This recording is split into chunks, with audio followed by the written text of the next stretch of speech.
Meeting of the Board of Ellis County Commissioners will now come to order. Let's stand for the Pledge of Allegiance.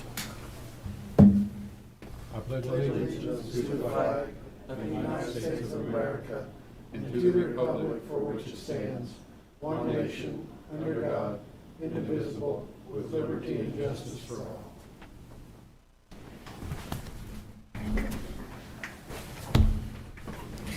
And Bobby, if you call the roll. Present. Chair Butch Present. Commissioner Neil Younger. Present. We have a quorum. Okay. Order of business. I don't think there's any, is there any changes, Darren? Just the grant agreement for the Northwest Business Corridor project. Grant agreement? That'll be at the end. Okay. Okay. Prior minutes, August 2nd. Commissioners, did you review minutes? All good. Okay. All put together good. Minutes stand as submitted. Is there a motion for the consent agenda? I'll make a motion to approve the consent agenda items A through G. I'll second that. We have a motion and a second. All in favor say aye. Aye. Motion passes 3-0. Issues from persons not on the order of business. I see no one out there raising their hand. Okay, monthly financial report. Any issues with the financial report? Okay. High Plains Mental Health Update. Walt.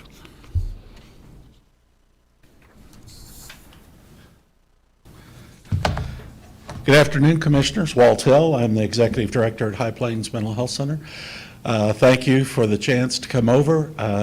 I've heard several times one of you talk about really hoping that agencies that you fund would come back during the year and provide some updates on things that are happening. I get it very much, and I think it's good extra. It's good for me. I was thinking about this, how important it is to be thankful in life. There's some people writing right now on psychology, how important thankfulness is to people being happy. So I'm trying to be really happy. I'm very happy about your funding, and I'll bring more people if I need to keep ours. So thank you for the support during the budgeting process. We really appreciate that. This is kind of new to us and being here shortly after we were here, but I'll try to, if there's other things you'd like for us to touch on during these update reports, occasionally during the year, not every month, but please let us know. So I want to highlight some of the things that have been happening since we talked on our annual report and in our funding request. Probably one of the biggest challenges we have right now is workforce issues. And I know that you've had some discussions here about workforce issues with EMS and other places. And we have those problems. Mental health is particularly prone to having some workforce issues across the whole country. It gets compounded because it's harder to convince some people in mental health that this is the best place in the world to live. They'd rather be in cities, but so that has made it difficult to recruit. So our board for a number of years has talked about trying to push ahead as much as we have resources to increase compensation for staff. We do an annual compensation comparison with other mental health centers. We do a comparison with local comparables. And at the beginning of the year, we provided about a 3 to 4% increase across for staff. Not everyone got that much, but that was the total budget item to stay comparable.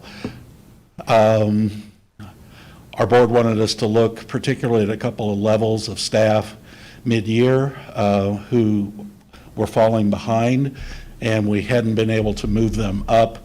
So because we received an increase in our mental health reform funding from the state of about $85,000, we put another $30,000 with that and did an increase of approximately 5% for the lower half of the wage table. So it's our secretaries, our case managers that are out in the community, the college kids that work at the Schwaller Center, and we provided basically a 5% increase, which turned out to be about a quarter an hour for support staff, secretaries, and 50 cents an hour for case managers. We have a long ways to go, but we have to keep it moving. So that's one of our challenges. The good news, though, that I particularly wanted to schedule this time with you for is to talk about some really big news for us, and that is we received a $4 million federal SAMHSA grant, Substance Abuse Mental Health Services Administration grant, $2 million for 2 years to really raise the bar in the service delivery that we're able to provide in Northwest Kansas. That is basically seed money to add in the neighborhood of 15 positions to do things that we currently aren't doing. After that, there's a new Medicaid reimbursement system that kicks in based on cost-based reimbursement as opposed to just fee-for-service. That's based on cost, similar to what FQHCs receive in rural hospitals, so that we can sustain that higher bar, which comes with a higher price tag. But this is a project the feds are really involved in to enhance mental health and create what are called certified community behavioral health clinics. There were 5 others in the state that were in the first round of funding about a year ago.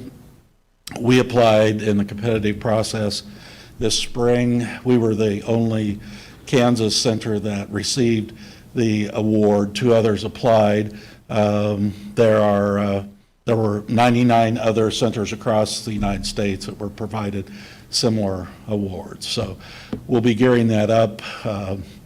We're increasing office space. We've leased some space at the Hadley Center for the increased offices that we need to do this.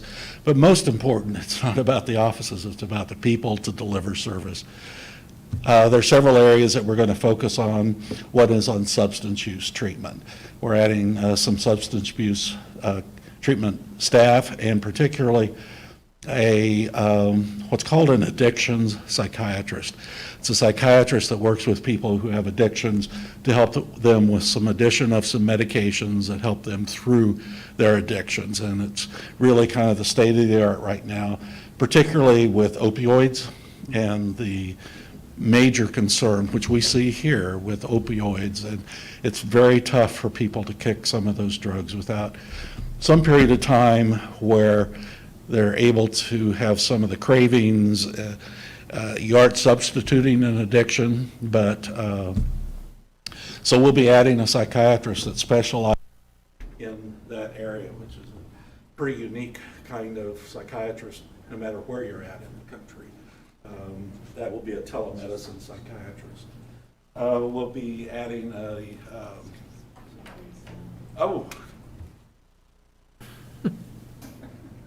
should I wait? You're fine. I'm fine? Okay. Yeah, we can hear you good. We'll be adding what's called an ACT team, a Certified Community Treatment Team. It's 5 people, a nurse, a therapist, a couple of case managers, a therapist to go out. I call it the Schwaller Center on Wheels, where we go out to people's homes and help them through when they're having a crisis. We'll be adding a staff member to work with Kaylee to do more community outreach, getting out into various parts of the community that may be underserved in our region, particularly agriculture community, Hispanic community, different portions of people that sometimes are unrepresented in getting services that they need. So in your packet, I sent over a press release that we put together, that Kaylee put together. Kaylee put together on the project. We had a briefing last week with some state officials, representatives of Senator Marshall's office, Jerry Moran's office, Tracy Mann's office, state representatives to talk about what we're doing. I think we did a press briefing then. I think there'll be some press coverage coming out from the Hayes Post more on this to get the word out about the project.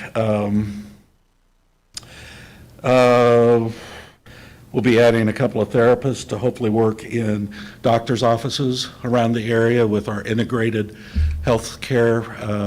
Amy Bird does that now at Hayes Family Medicine and at the Ellis County Health Department, where we go in and have a therapist located there so that people feel more comfortable and easier access to mental health services in situations that they may be more accustomed to. There are several, veterans outreach is one of the important populations that we are looking at. For example, we will have all of our staff trained in a special certification for mental health professionals to make sure they understand the nature of veterans' mental health needs and sensitivity to those and can deliver appropriate treatment. So that's the really good news. And the other part of that I've been emphasizing is this does not replace or supplant anything that we're currently doing or the needed funding for anything that we're doing from either the state or local. It may be eventually Medicaid will start being a bigger payer, but I don't know. This is really raising the bar and paying for that increase, and the existing services are funded through the current mechanisms. So on top of that, this spring, there was also another grant from SAMHSA called a Discretionary Block Grant that SAMHSA issued RFPs for. That was for $3 million or $1.5 million over 2 years. We have not yet heard about that, and that will do some additional things. That gives us an opportunity to come back and tell you about that later. But overall, we may see a major increase in our budget with $4.5 million a year increased capacity to deliver services, mostly staff, mostly payroll. Recruiting people to come to our area, psychiatry services, telehealth services. We don't know if we got that. We put a lot of effort into applying for these. We used a grant writing service, some people who had worked at SAMHSA and really know the ins and outs of how to write these large SAMHSA grants. So that's really good news, and I'd be glad to answer any questions that you have. Walt, with this certification grant you just got, what's the timeline for having those expanded services in place? December 31st. Oh, is that right? Yeah. And you got to hire a lot of staff to do that? Yeah. Approximately how many? 12, 13. Yeah. Okay, so. But we're hoping that the second grant comes through because it allows us to put more money into staffing to recruit and retain staff by funding a two-step increase every 3 months for every staff person. That's how we can get our salaries up through bonuses. And then we have the new funding coming from Medicaid that will sustain that. But it would be the same size raises that we just did for support staff, but obviously therapists, and also it's a substantial increase in compensation. We don't want to commit to salary because we don't know that the grant will stay there, but that's one of the levers in that second grant that impacts the first grant with staffing recruitment. And that certification, you have, how long will that last? So the certification is, there are two pieces to this, really three pieces to the certification. There's a federal certification that happens, and that we have to meet those standards by the end of this year. And there's money in the grant for consultation with others that help us. There's a lot of data reporting, big data reporting with these federal grants. So we hired, contracted with Greenbush to do that. They're out of southeast Kansas. They do a lot of reporting on federal grants for entities. So we hope to have those people all on board. But the second grant would really help. So beyond the federal certification, then the state will add a certification as a state certified community behavioral health clinic, in addition to our licensure. The main reason for that is that then triggers the ability for the state Medicaid authority to implement the new funding mechanism, which is a prospective payment mechanism where you get paid based on your costs as opposed to just a flat fee.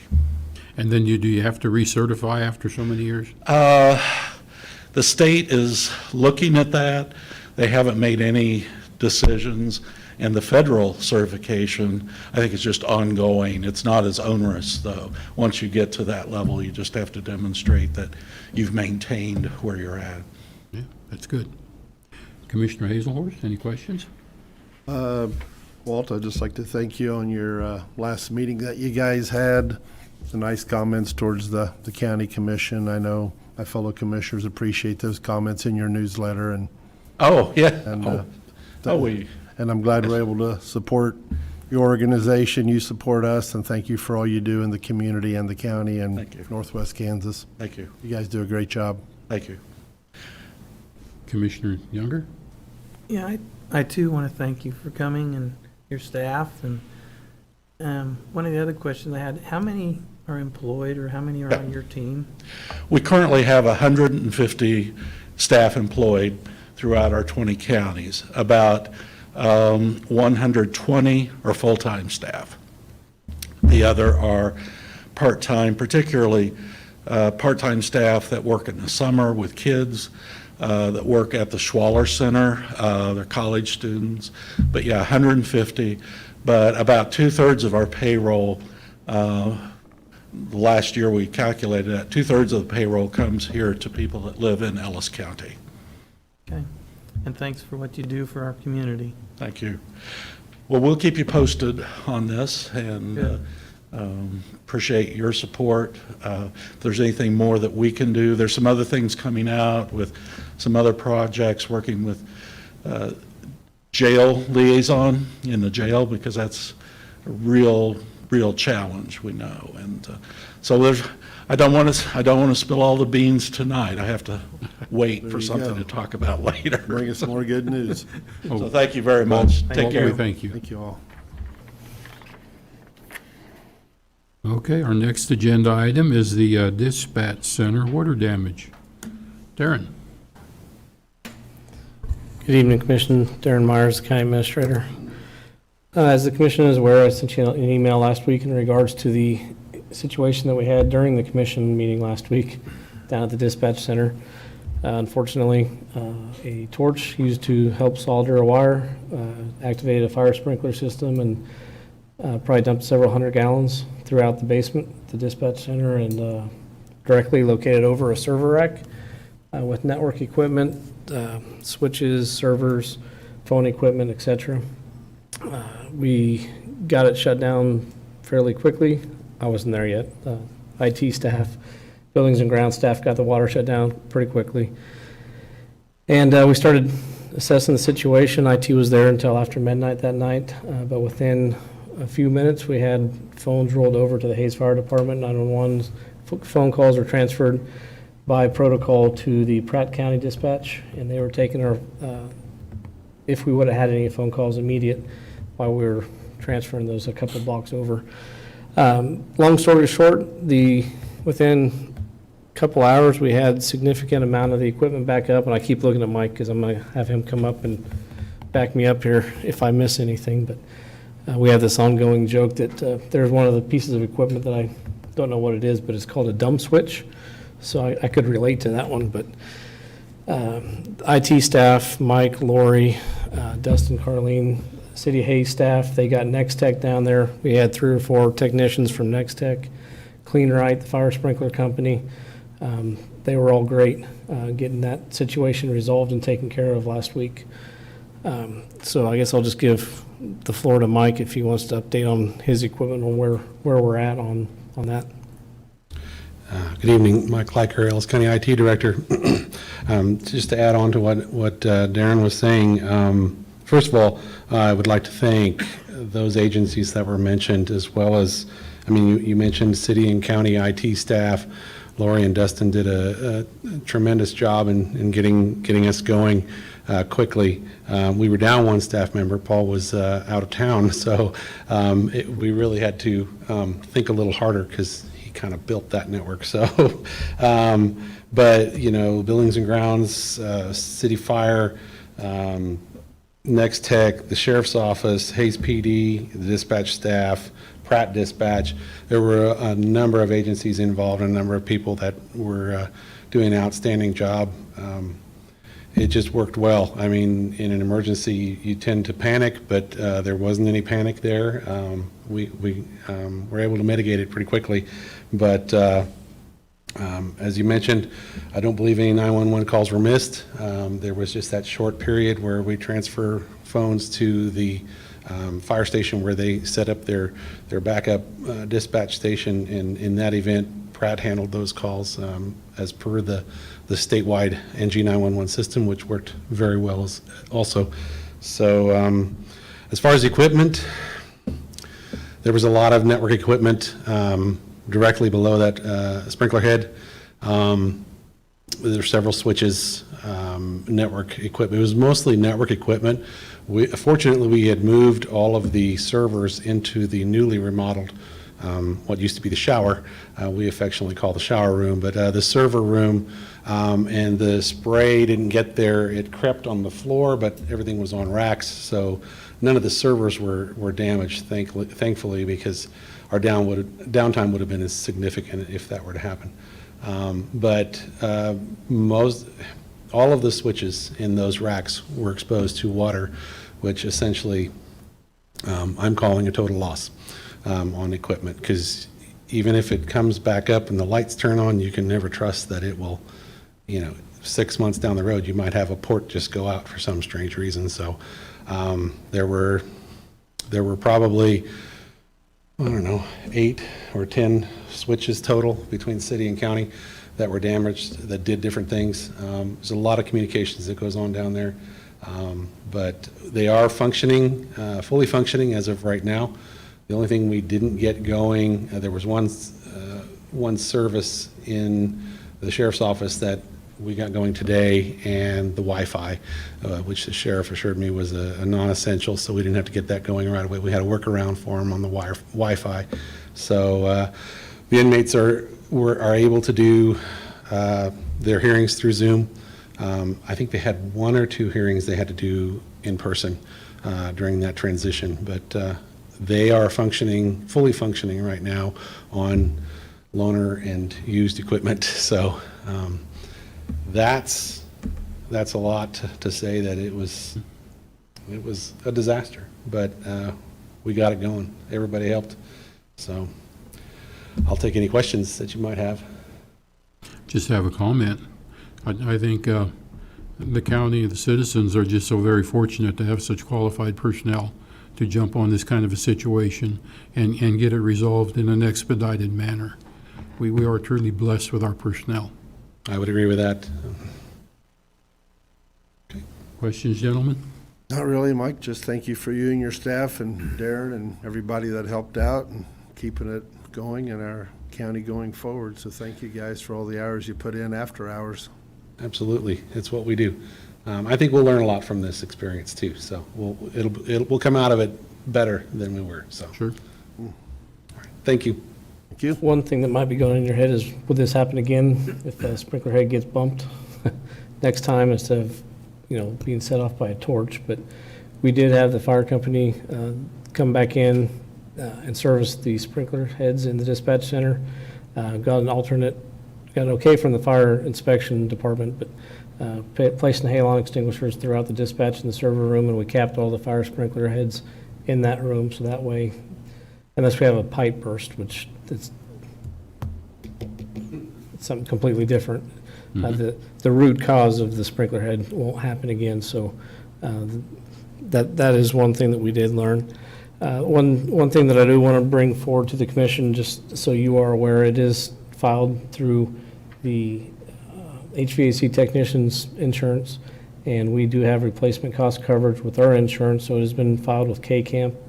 Both insurance companies have been well to work with, and just due to the nature of having to purchase and replace equipment in a fairly quick manner, within days, they've been very willing to work with us. They sent out adjusters. We had one down there this morning, looking at the carpet even. But the largest purchase is a recorder. And what the recorder does, it records all the phone lines in the PD's side of the building, police department, the sheriff's department, and then all of the radio channels and our 911 phone calls and text messages. That server was directly, below where that sprinkler head was at. That piece of equipment we're looking at $65,000. So I just wanted to make the commission aware that that purchase was made, but it'll be PO'd through the county side, but insurance will eventually get that reimbursed. So it's above the county administrator's purchase authority, and I just wanted to make sure that the commission was aware of that and was okay with it before I sign the bottom line tomorrow. It's good with me. We have to purchase it. I want to know where you guys found all that equipment with today's world like it is. Maybe we don't want to know. That was quick. Well, we have a philosophy in my office, and I think the city IT does the same thing. You never throw anything away until it's, ready to have a bullet put in it. But fortunately, we had old switches that they're either slower, they don't transmit at the same speeds as the newer equipment, or, they might have a port out here or there. It's like that old parts, in the backfield, you find the parts back there, and fortunately, we were able to find enough pieces between the city and county IT that we could put it together. So, yeah, we never throw anything away. Thank you. Good job. Yeah. Thank you, guys. Okay, our next agenda item is the 2022 health insurance update. Darren? As the commission is aware, we switched over this year, I've said that several times, to FCMI, a new insurance premiums, or insurance plan with the Blue Cross and Blue Shield.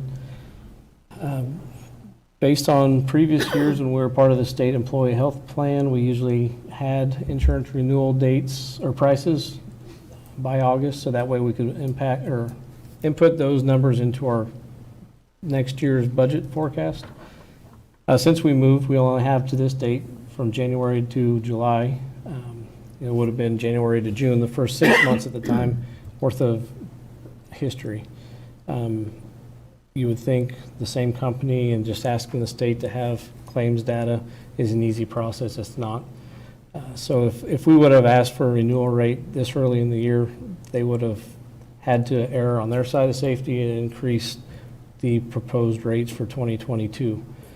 They asked if we would wait until September to get those rates, so they had a longer part of the year for those rate estimates. And they felt that if we did that, they would have a better number and it would be more accurate to what our services were. And speaking with our consultant, FCMI, she believes our rates are within normal, if not below, what's expected and what she's seeing.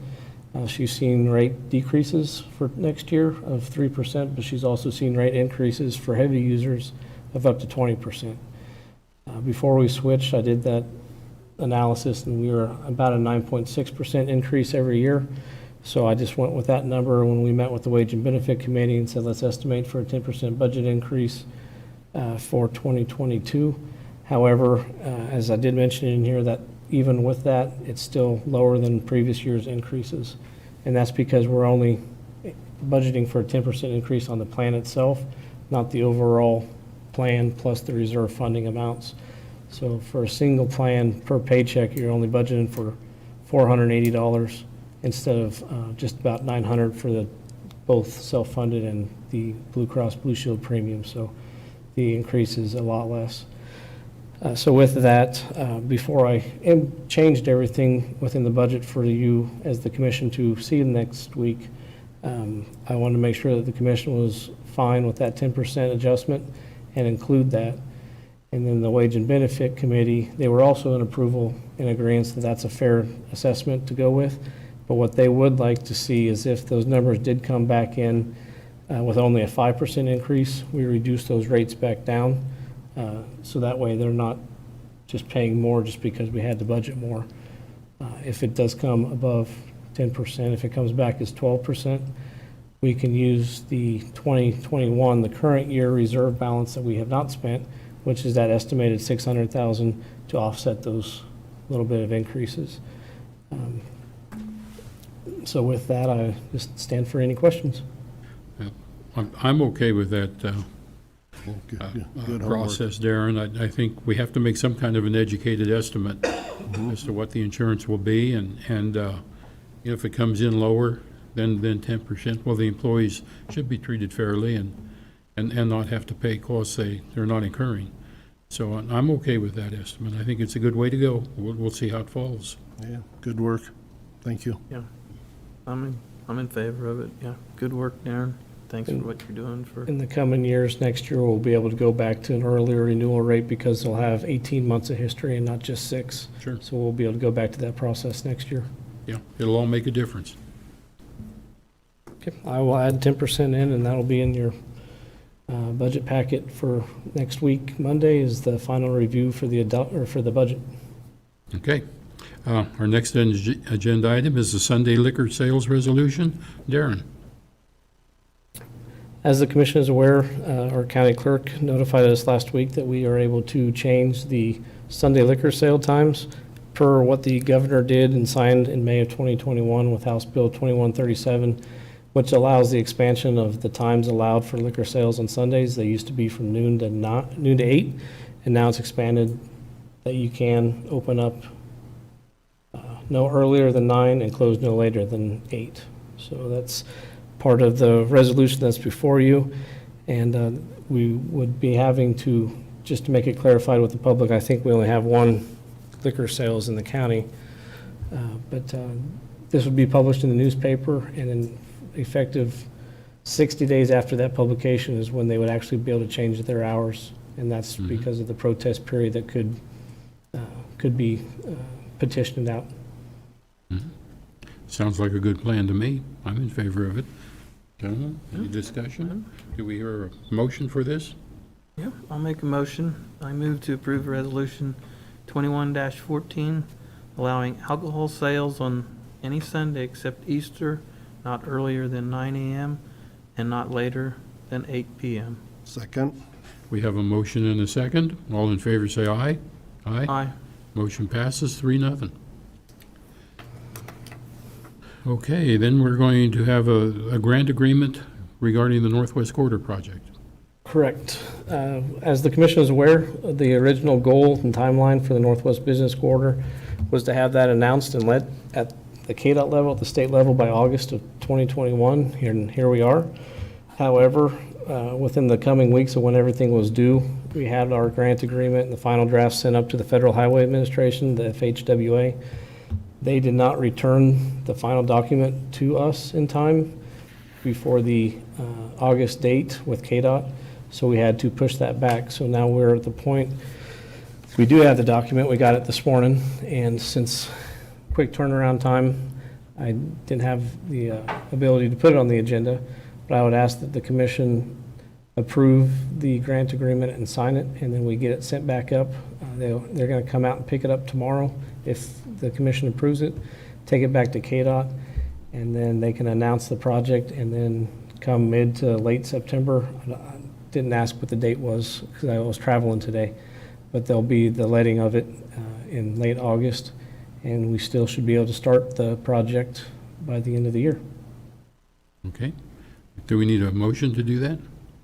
I don't know if this needed a motion, but just need the approval or the commission to sign it. I think you do.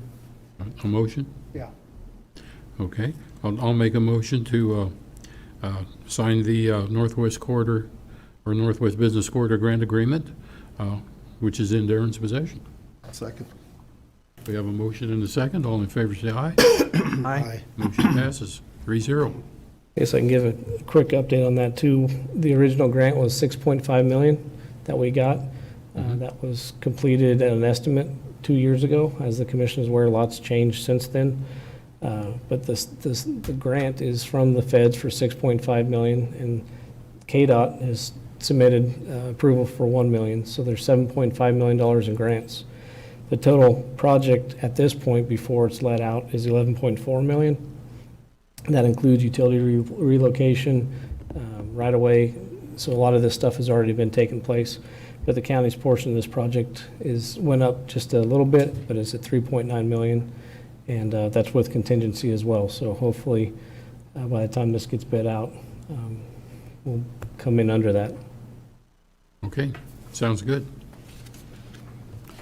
Okay, next we'll have County Administrator Report. Darren.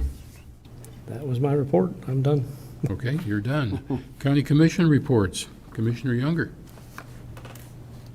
Last Thursday, I attended the city meeting, just to see what's else going on in there, seeing what's going on in the community. And then last week, Tuesday, Northwest Kansas Juvenile meeting at Thursdays at 12 to 1. They're in desired need of a building, and they also talked about some wages and stuff. Was very interesting. So everybody keep their eyes and ears open for a building for them, and they're having some issues where they're at. And I'll say it again, when I toured that building, it wasn't good. So you walk in there, you can about see all their staff in a matter of taking 10 footsteps. So for their safety, it'd be nice to find a building for them. Okay, That's all I have. Commissioner Hazelhorst. Next week, Tuesday, in Topeka, Norm Bowers, he was the local road engineer for KDOT. He's retiring. Actually, he has retired, but with COVID last year, we couldn't have his retirement party. I don't remember how many years exactly he was the engineer, but I want to say it was over 40. So that's from 3 to 5. I do know there's a few people from the county going down. I'm going to be down there, and then on Wednesday, we have our KAC board meeting down there from 9 to 2 on Wednesday. And with that, I'll move on to another little subject real quick. I know Commissioner Younger knows, and I'm thinking Darren probably knows, but because Commissioner Younger works for Midwest Energy, so he drives through the big city of Gorham quite often. So my wife and myself did purchase the NCK Votech house. And we did move it to Gorham. I've been driving back and forth from Hayes to Gorham for 35 plus years, and we did move it to Gorham. It is sitting there. It's got a lot of people questioning my living arrangements and my county commissioner abilities because I'm in Russell County by exactly 20 feet, but that's neither here nor there. And we had 2 houses on Canterbury. We did sell one of them. We still own the one at 1102, which that is still our residence. We also have a residence on 280th Avenue, just north of Munger. So I haven't went anywhere yet, Commissioner Slyer. So if you get any questions that how am I still a commissioner in Ellis County, I still have all of the above in Ellis County. So everybody was questioning. The phone calls I got was questioning that we sold our house on Canterbury. Well, we did. We bought our neighbor's house 4 years ago, and we did sell it. So the last time I looked, as of about an hour ago when I was there, the water still turned on. Neil hasn't shut my gas off, and Midwest Energy still has the power on at my house. So I think we're still fully, I think we're okay.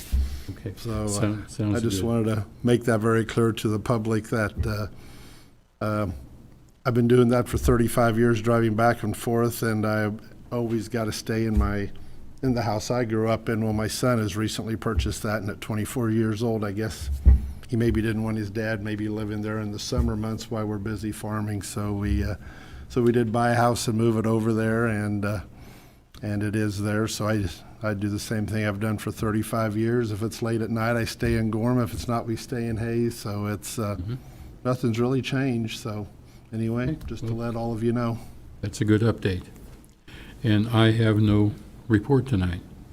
Okay. Any other business or anything? If there is no other business, then we will adjourn at 5:40. Thank you, Butch.